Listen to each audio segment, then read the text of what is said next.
Hello and welcome to Across the Acres, a Beck's Hybrids podcast, where our goal is to connect, challenge, and inspire each and every one of you by connecting you to others whom have a story or message to share.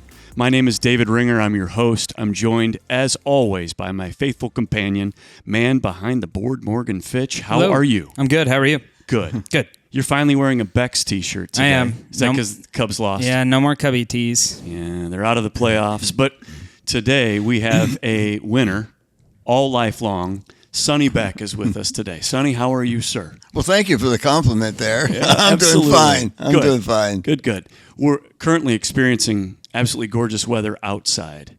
And as I drove in, the sun was bright and shining, and I'm meeting with a bright and sunny guy. No pun intended. Yeah. Sorry, that was a bad dad joke. But we're really blessed. Yeah. And we've got some beautiful weather right now. We truly are. And, we don't mind a dry fall in seed corn because we want to get it dried down so we can get it in before the bad weather gets here and we freeze some of it. So Amen. we finished Yeah. Tuesday this week. We did. We're here at this plant here, and other plants are finishing it in the next couple of days. Good deal. At the time of this recording, we're mid-October, just in case you're listening. And to be done each year with that important harvest has to be a relief to everybody. It is. It's the fruits of our labor. All of our production team and processing team. Look forward to every year. They worked all year. And now we get to see how we did. Amen. That's so fun.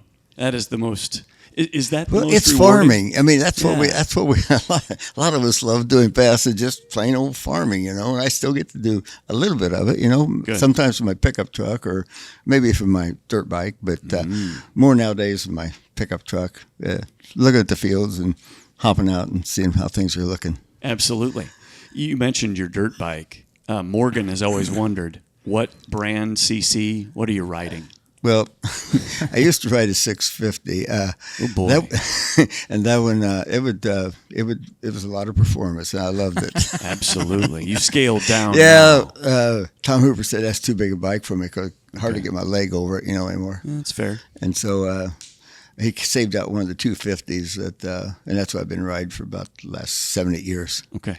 Good deal. Yeah. This is fantastic. I get to see you every once in a while. I catch you riding around on it. Like, you go get him, Sonny. My wife doesn't like to see me riding because quite often on Sunday afternoon I'll have got stuck in a mud hole somewhere. Mm-hmm. Actually, one time the battery wasn't real good, but I charged it up, got going.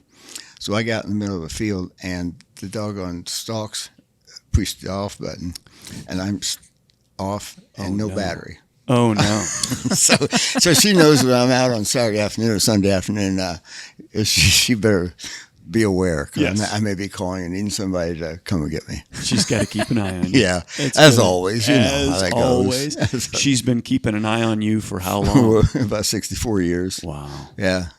She's pretty good at it. Well, she must be.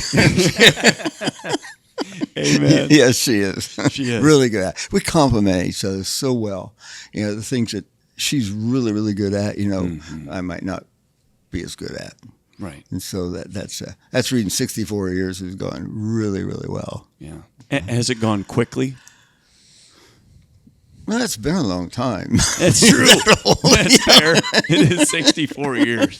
It's pretty impressive. But it's been enjoyable. Very much so. A lot of people, unfortunately, don't even get to live 64 years, and here you've had the chance to live alongside the love of your life. I think we got married when we were 2 years old. I'm not sure. She tells a story, help. something like that. She did. In fact, she told that on Across the Acres. She did. Check out that episode.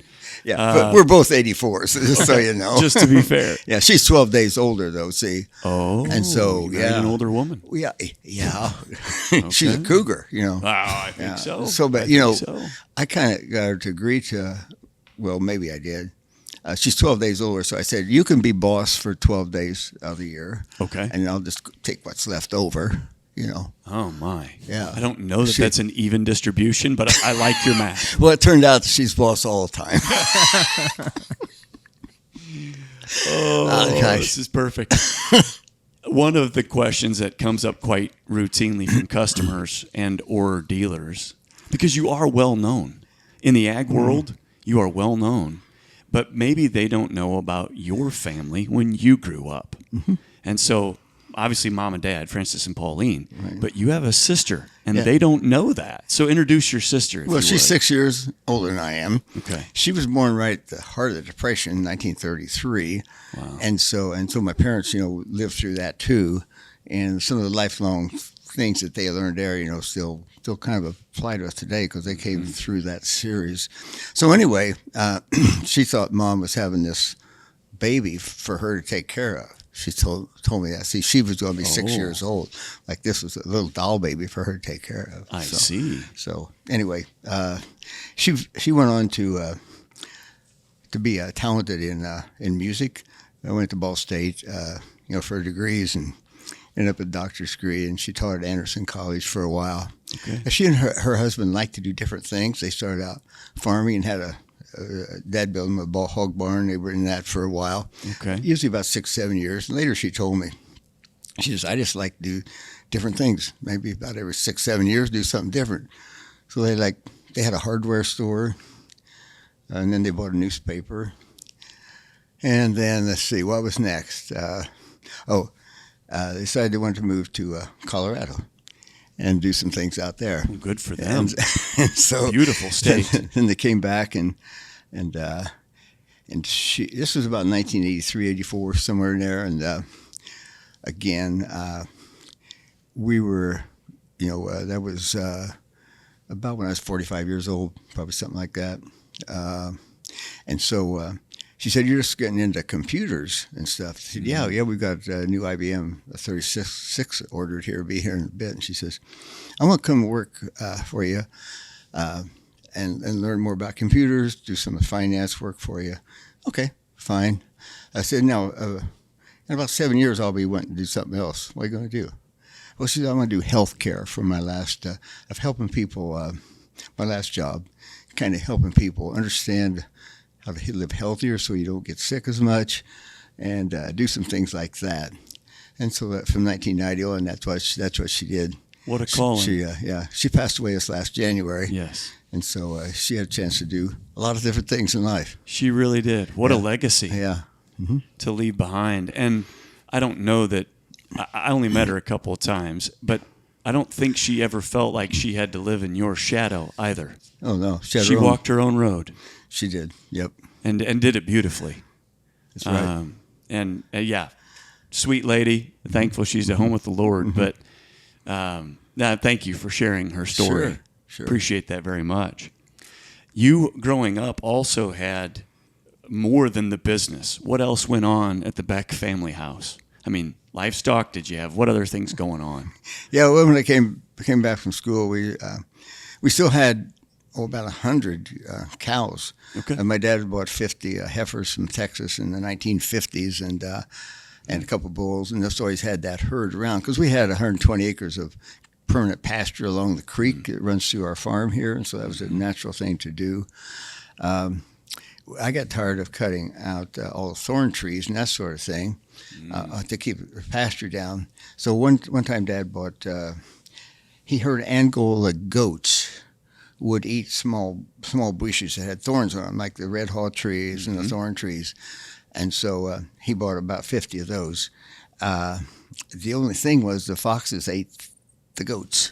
Oh, yeah, that's a problem, Yeah. Morgan. Yeah. That's a Not problem. good.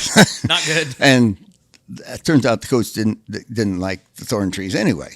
So anyway, Over two. over two. So we always had those cattle. Still have about 23 cows and calves, and they can wander that pasture, and I can look out in the morning and see them grazing. And so it's a very nice little side project we have, and that we continue to keep those on the farm. Yeah, it's very picturesque, that stream that rolls through the farm.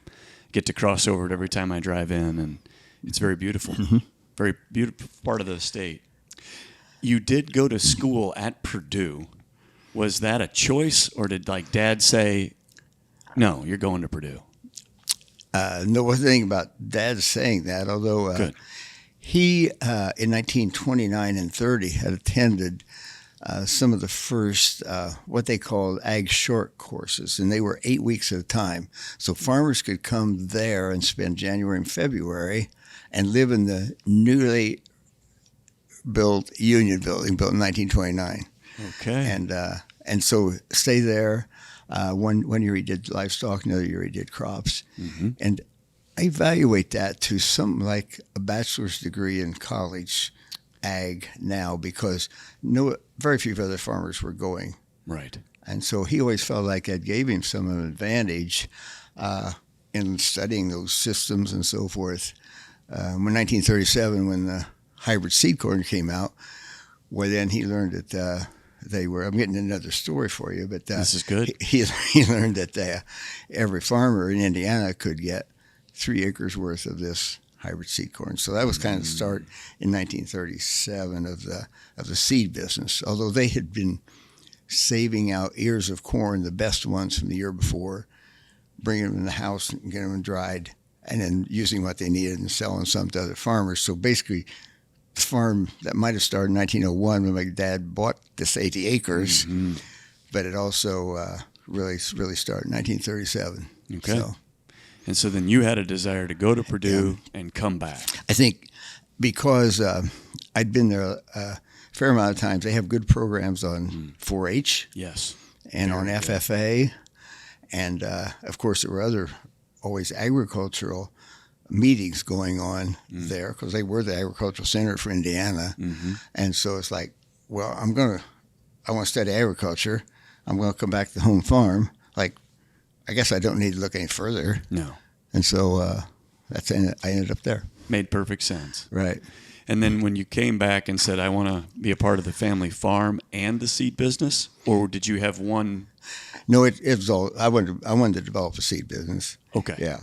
It was not about the farming as much as it was the seed business. You had to do both. Had you the production side, yes, and then the sales side. Aha. And so, my major professor, Rudy Hill's a great guy, helped me a lot through college of understanding things. I'll tell you a short story if you want another one. Please. Rudy, I would quite often babysit for his 2 children. One was 6, I think one was 4, 5. And so I'd babysit with his kids. And so one time he told me this story. He says,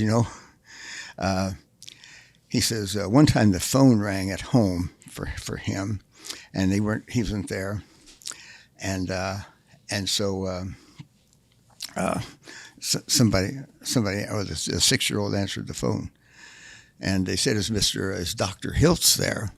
And the 6-year-old says, no, he's not here, but he's not the kind of doctor who could ever help anybody anyway, so you better call somebody else. Truth from the mouth of babes. Truth from the mouth of babes. Yep. So he was also a good friend. He says, you sure you want to go back and do that seed business thing? And so I said, I really like staying around the university. If I like the atmosphere here, and I like learning and like all that. But nope, I'm going to go back and give that a try. He says, well, good luck, because he says probably the big boys will eat you up. My wife says that's all Sonny needed was a challenge. Bring it. Yeah. Let's go. Yeah. As you reflect back on a very long past of what was Beck's maybe in the 60s, 70s, 80s, and then began a shift in the business. And what was that shift in your mind that changed Beck's more into who we are today? Mm-hmm. Well, I think it was more of a start. I came back, of course, there in about 64-ish, and then we started. I wanted to start helping build the seed business, of course, but everything I did, I said to Dad, we got to make this so it could be convertible to a regular farmer. If this thing doesn't work, why in 10 years, we're just going to be regular farmers here. And so first grain bins I built, they could be used to dry seed. They could also be used regular. I had to put an extra floor in them and so forth. And just things like that we would develop and made. We could also use them to be a regular farmer.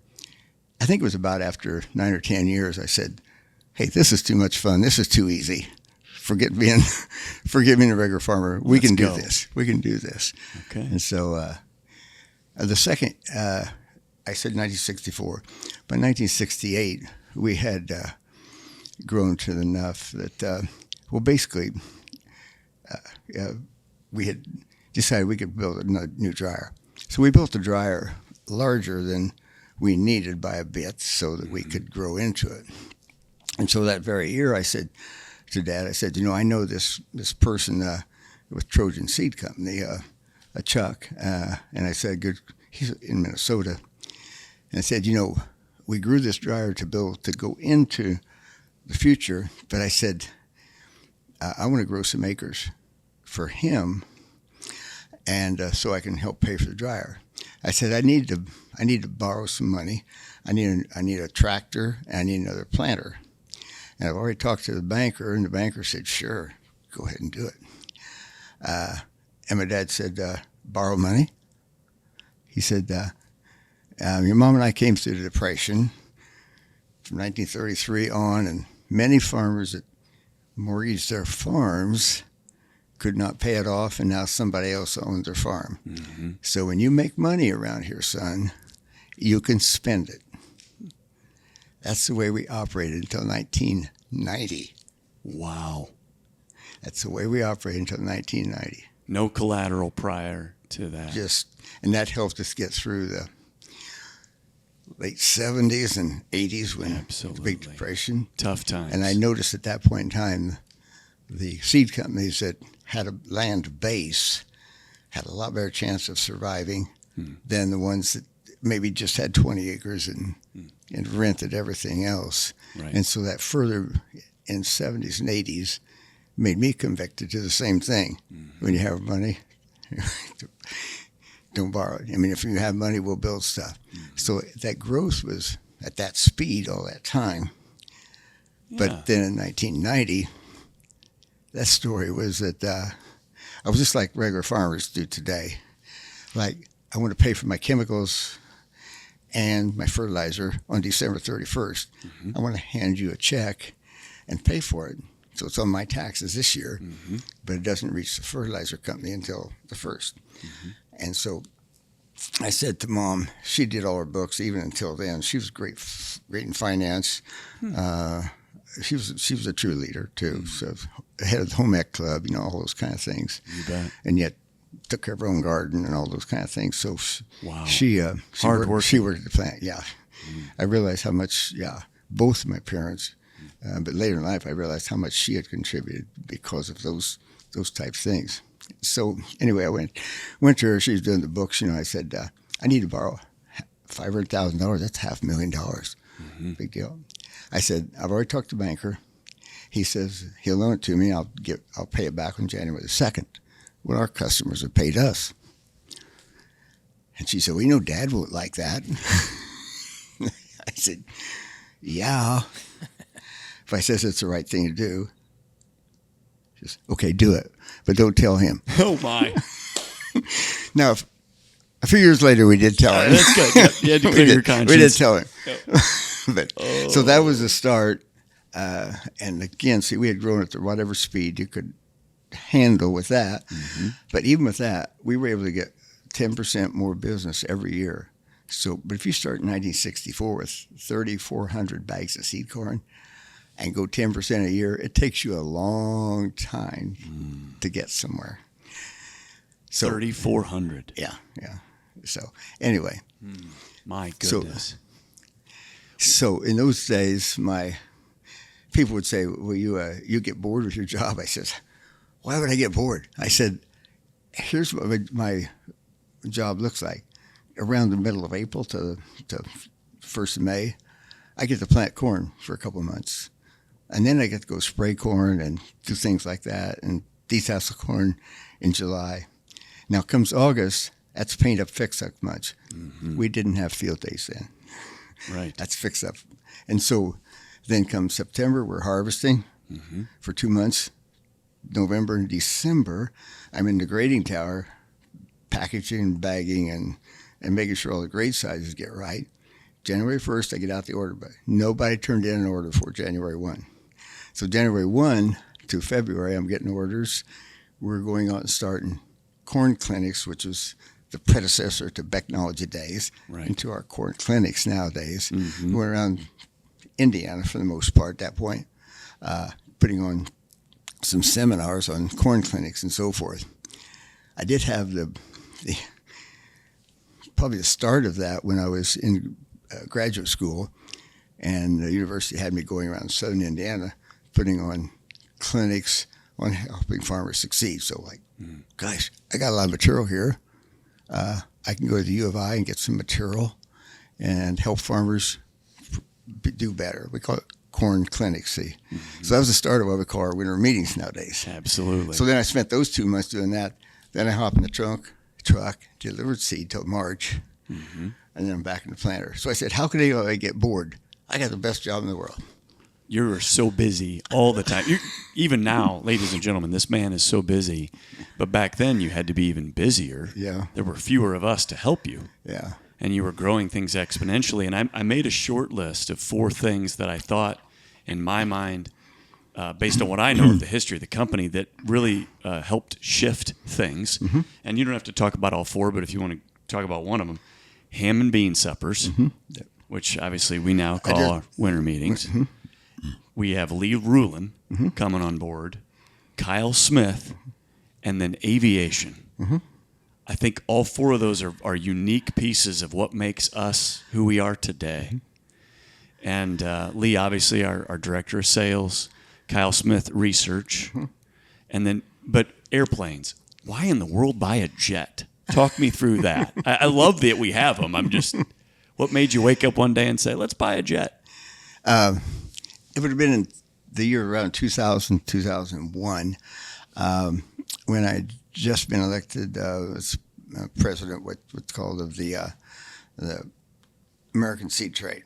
Mm-hmm. So that's all the 300 seed companies and so forth that could belong to that if they wanted to. Mm-hmm. And so I'd just been elected to be president of that. Okay. And I said, well, how much time is this going to take? And they said, probably a third of your time. Okay. And I thought they meant a third of a 40-hour week. Mm. Instead, they meant a third of my normal week. So that might have, a 70-hour week, that might have been a few more hours. So I said, well, I got to get around to give speeches and attend meetings. Mm-hmm. And you could buy airplane in those days, like a Lear 45 airplane or a CJ, for like $2.5 million, and literally you could sell it for $3 million the next year because things were going up so fast. Absolutely, and airplane was becoming that much more valuable. Mm-hmm. And so I said to the family, I want to buy this airplane, and if after I get done with this traveling around part, I can still sell it. It won't cost us anything.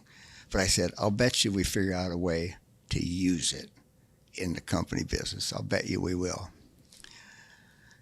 And so we did. You did. Absolutely you did. So we figured out, I'd seen our friends that built grasshoppers. Lawnmowers, one of the first zero turn things. Absolutely.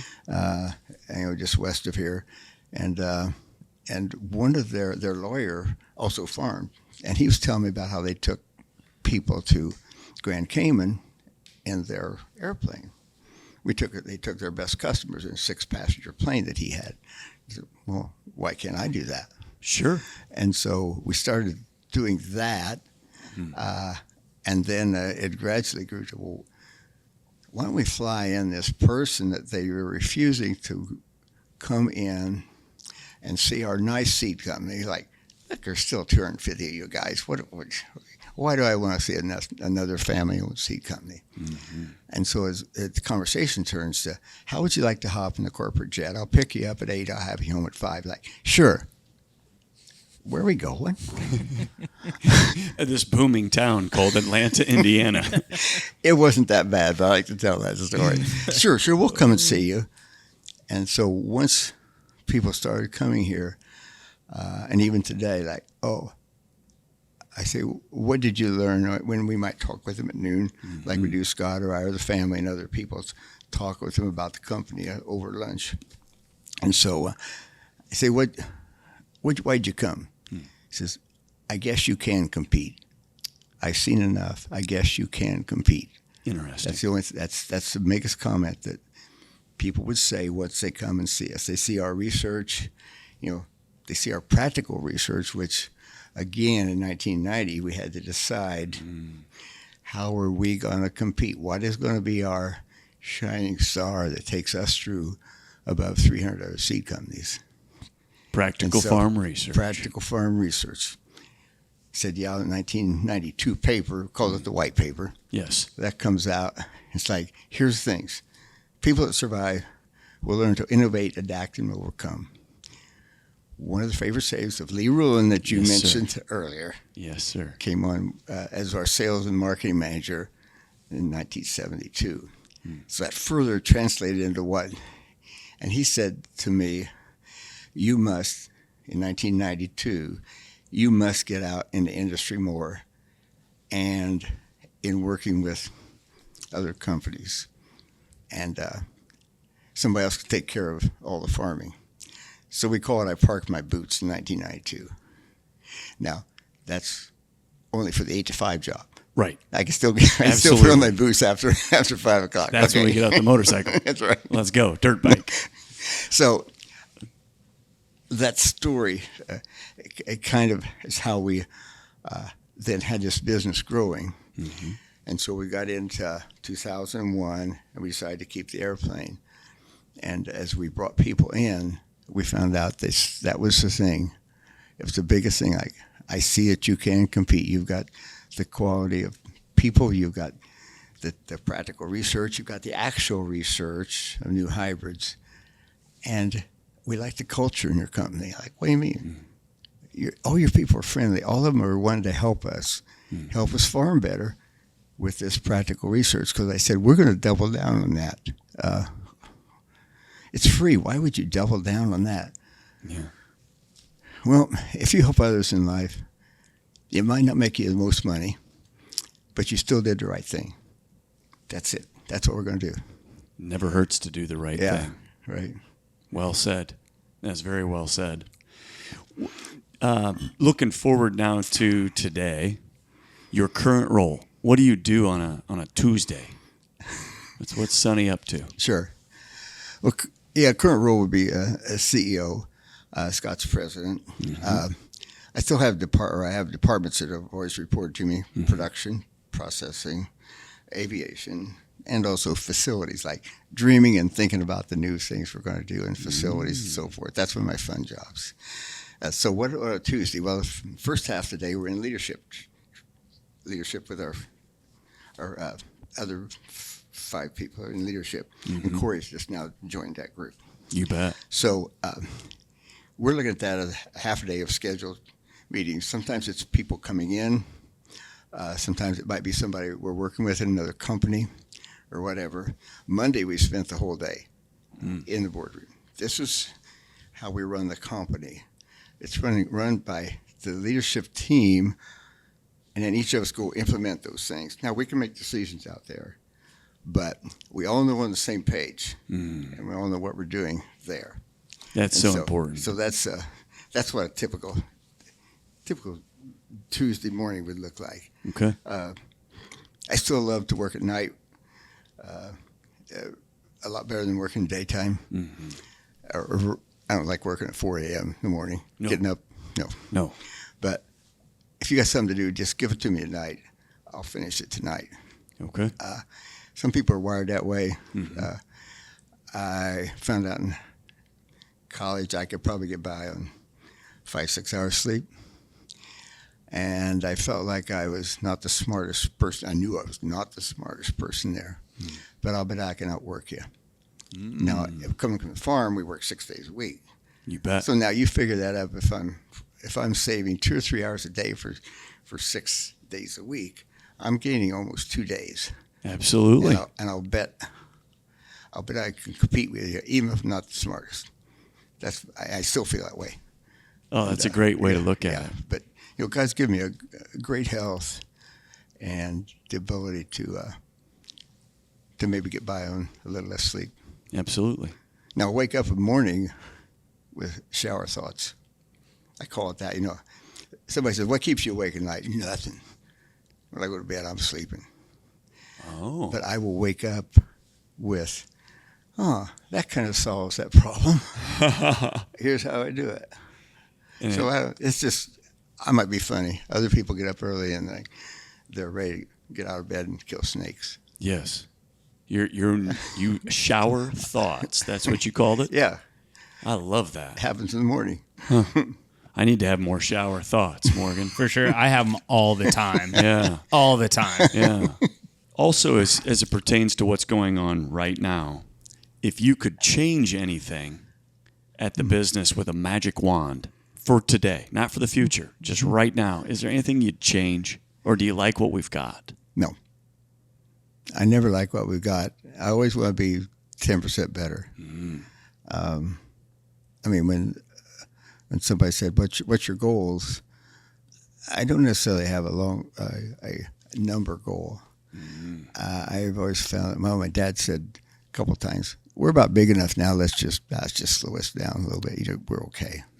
I said, "I can't do it." I said, "I always have to be doing something better." How much? I says, "Well, if I just did 10% better, I'd be okay every year." And so that kind of become okay. I don't play for goals. I like that book, Infinite Game. It's basically you're never done. You're always playing against yourself, and you're always playing. But I love it, and I said that's what I am. I'm just going to try to be better. I call it 10%, but because he asked me for what a number was, I said, "Well, sure." And now even with employees that I talk with, I say, don't worry about some goal like we're going to sell 1 million bags here. We're going to because when you go back to your daily work, you're going to say, Sonny made me agree to helping sell 1 million bags. What do I do with that? I don't control the agronomist. I don't control delivery. I don't control any of that. Right. But what I say to my customers, my employees, is like, just think of it. How do you make your job 10% easier? Or you tell me what you need to make your job better. And that's what you do.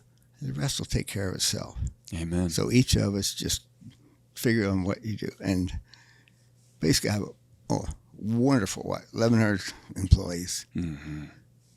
My gosh, I couldn't ask for a better set of employees. Yeah. They all buy into what we're doing. They all buy into that fact that I'll do my part, and the rest will come out okay. It will. Now, if you wanted to replace two, would Morgan and I be at the top of that list of people you'd replace? Hey. Maybe just Morgan. Hey. Could I substitute duplicate? Sure. Hey. Now that's a good day. Oh, man. Two of me running around? I don't know. That'd be wild. We might have put a Zach then, so yeah. What if we sent one permanently to the Caymans? Oh, hey, well. It wouldn't be all bad. You're not the first to have that idea. Yeah. Well, we've lobbied to record across the acres in the Caymans. So if you ever want to do a part 2, Sonny, okay, it would be really hard for us to go down there. Yeah. But we are willing. Okay. Just it's hard to get me down there too, so we'll just keep doing it here. Okay, that's fine. We'll just keep working here, I guess. Slaving away. As we look to the future, the next innovation in your mind that's going to be valuable for not only Beck's Hybrids, but also for our customers, for our farmers. What might that innovation be? It might already be out there. It's just not adopted, I should say, by everyone yet. Well, it clearly would be the AI and how we use that. It's not whether it's going to come. It's a lot like computers were in the early 80s. It's like, I don't know if we want to do that. You better learn to do it because it's how we're going to operate. Yep. And so it's a matter of figuring out what parts of that you can use, how you can use it, and then it just speeds up your work. That's what it's going to do, is speed up information. I heard the comment way back 30 years ago. They said it took 400 years. I'm assuming it was correct, but it seems correct. It took 400 years for world knowledge to duplicate before 1900. Okay, it took 400 years. Then the next time it took like 32 years, and then 16. And now we're talking about 1950s. So now 4 years. It got down to in the 70s or 80s, like world knowledge is duplicating it every 2 years. It's like 2.5. Incredible. So that's how fast we're adopting. That's how fast we're learning, and you got to keep up with it. You do, and if you're going to be successful. No question. Yeah. Also, then for farmers specifically, in the next 2 to 5 years, is there technology available beyond AI that is probably going to change how they farm? Do we have anything right there at the edge? Yeah, we're now running an autonomous tractor on a John Deere, and I think we've got 1,300 acres on it this fall already. Now we have somebody sitting in it. If you drive by, there's somebody sitting in it. But it's autonomous. It's an autonomous tractor, yeah. And then that's something you could do. Your other person, the Yeah. duplicate Morgan, could just sit there. And then we have another tractor. It comes from another country, and we operate it off of basically your cell phone. But you meld up the program, and it goes down here and it sprays it and turns around and comes back. There's nobody on it.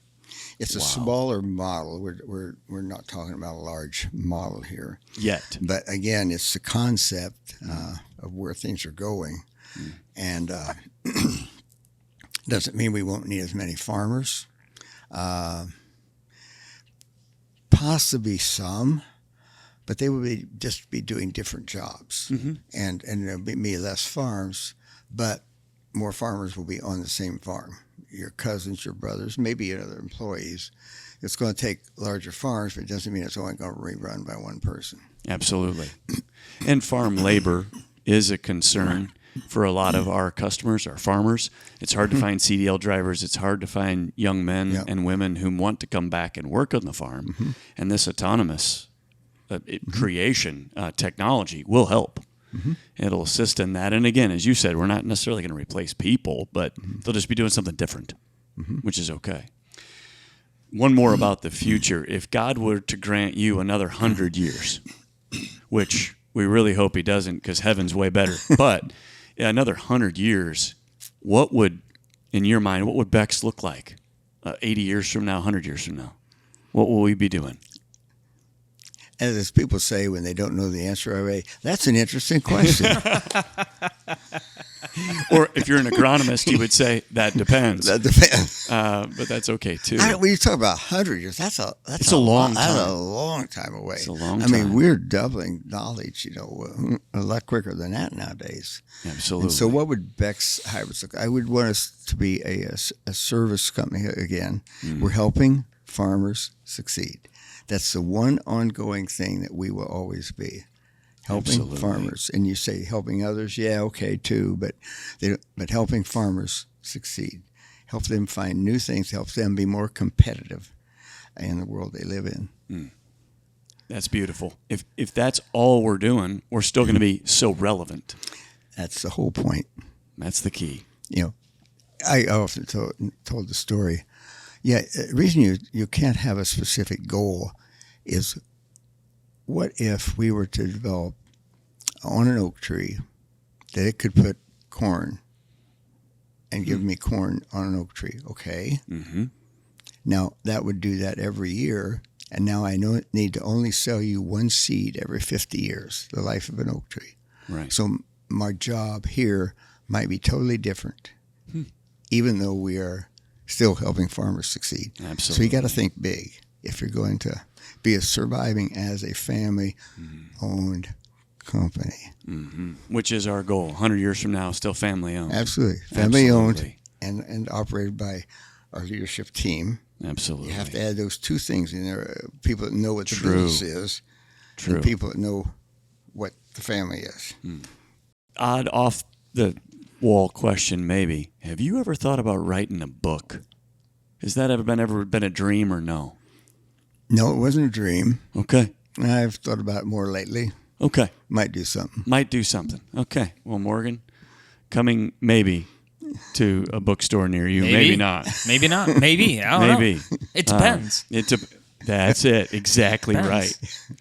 Well, Sonny, before we close, we always have what we call the Fun Fast 5, where I ask you 5 either-or questions, and you didn't get to see these ahead of time. That's on purpose by design. It's mainly because I'm mean. And What if I only get 3 out of 5? Do I pass or? I think so. I think we'll let you keep your job. Yeah. Okay. But no raise this year. Well, Sorry. same goes the other way too. Oh, darn it. I walked right into that. Yeah. Remember, I mean, I didn't say anything. Right. You're just I'm sitting just over here there. Yeah. You're pushing just, buttons. you're just the man behind the board. So if you're ready, Okay. and again, just pick one or the other. Save or spend? Save. Lemonade stand or a coffee shop? Coffee shop. Plant or harvest? Plant. Laundry or dishes? Neither. That's acceptable. Because you're CEO, you can do that. I have a wonderful wife. You do. You really, really do. She's a gem. Last but not least, a night out with Glenda, this wonderful wife of yours, or a night in watching your favorite sports with Ken Newcomb. I'll take Glenn. That's a good choice. Sorry, Ken, you lost. But he'll get over it, I think. Yeah, he'll get over it. He'll be just fine. And for our listening audience, Ken Newcomb is one of Sonny's dear friends from long From college and right after college. right after college. Yeah. That's amazing to have friendships that last that long as well. Yeah, it's a wonder because one of the first things we did together was to buy we both like to water ski, and we bought a $250 wood boat. And we should have checked it out first before we put it in the water. Uh-oh. It leaked badly. So $250 was more then than it might be now, but still. It was not a good investment. No. So, No. but we survived that. Our friendship still survived that. Yeah. Well, mainly because it was Ken's fault, right? That's right. Let's just blame It him. always has been. He's not here, so we can blame Ken. Thank you, Sonny. You're welcome. This has been a treat to have you on board, and thank you for taking time. Well, you're great to talk to. Well, thank you, And sir. Morgan's okay, too. Hey, He's not all thank bad. you. He's not all bad. Thank you for your time, Sonny. Seriously. Okay, welcome. It's been great. Ladies and gentlemen, thank you for joining us on Across the Acres, where our goal is to connect, challenge, and inspire. Please give us a 5-star rating and review on the podcast provider of your choice. And until next time, we'll catch you across the acres.